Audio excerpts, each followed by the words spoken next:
बड़ा गंदा हो जाता है। हे सर घरवान से कहाँ निकला था ओ हरामी का दो गला। अरे इधर लिया जाते घरे साला का तो क्या हम कई बार समझैले है रे का कई बार समझैले कि हमारे घरे में का है वाले तू हम ही का बाबर का बोला अपन पतइयो के बोला ना हैं हम ही के बोलबा एको दिन तू ना लान चढ़ के उजर जीवा देख लिया घरवा हमरे ही नाम में रही अब पतइया भी तहार हमरे ही ये बाबा ये का हम रोज देखले तोरे घर में से निकला। हे सर मान जा नहीं के घरवा में काट के भाटी दे बता देते बाबा तू गोरू लेकर चल जाला ना ये रोज जावला तार पतइयो फोन हां तू जब बाज नियन आंख रख ले बा उल्लू वाला ना देखत रहले इधर उधर देखत ना का का बे एक दिन तो बाबा क्या मतलब बा एक दिन चौराहे पे देखली फूल की दुन्नु मिला खात रहना सा सर कहते सुधर जा नहीं हम भोथरे टंगारी का तो के काटा अरे बुढ़ाऊ जा ए साला पता है के काय रोज वाले रे बनियाले लाल चढ़ खातिर अपन लइका के भेज देला बाहर तो साला तू हमारा लड़का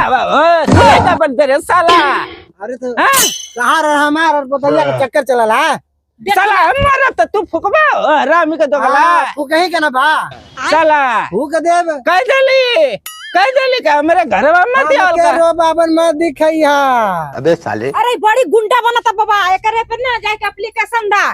हम नहीं डरते कोनो पुलिस थाना क्या हम थाना जब लड़का लड़की राजी तो का करबे जा तू लोग हम कुड़किल लीला में कुल घरवा करवाए दे भाई करवा लिया जा कराए दे साला बस कुछ दिन और घरवा हमारे नामे होई हमरे देखिला तोर बाप ही यहाँ लिखावले साला तोर बाप आ गेलिन दादी पूछ लिया ए साला तो क्या हम काटा भाई हमार देखिला तू देखिला हम वो देखिला मोटाइले हो तो कना हम बुढ़वा देखा का करवाई गुगुटे तर मुस्कियाती हो देखा देखा कैसे काय बोला ताड़ा करा के ए सर हे करा के बोला ना तोर का रे के बाजत रे ये हमेशा हमके देख के जाला लाख हमके देखल हां ये साला ना ये हमारे घर में रोज परखल है साला तब हम कहती कि हमार चाउर कैसे कम हो हां हम आई रहती है खाना खाइला चार बारी साला मान जा हरामी नहीं तो हम पहले पतैया के मनावा साला न तो के हम गोहुए में अच्छा पीसबा पीसी देवे जाता में चक्की में हाँ अपन दिमाग ठंडा कर लिया बाबू अपन दिमाग ठंडा करा बुढ़ाऊ हम पुदक के यहाँ अब पुदक के यहाँ ए सर हमारे लड़का का सर मत बना नहीं ना हम ना तार लड़का के सार बनब लेकिन तार पतोहे के बतार जरूर बनब ए साला होश में रह नहीं तो हमार खून खौल जाएगा खाली खून खौले बाकी लठिया बरसाइबा करे ऊपर हो अरे तो लाठी बरसे हम बुढ़ाऊ क्या होश में रहा बता देते लाठी बरसाइबा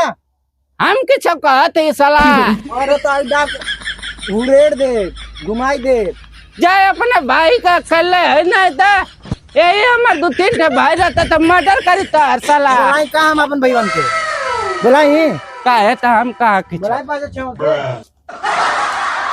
जन्मे करा था बा सब बॉडी बिल्डर हवा शॉर्ट ए शॉर्ट बाबा निकल जी काहे करे से डरत हवा तू तब जानने भाई हो अपन मुंह से करे कहीं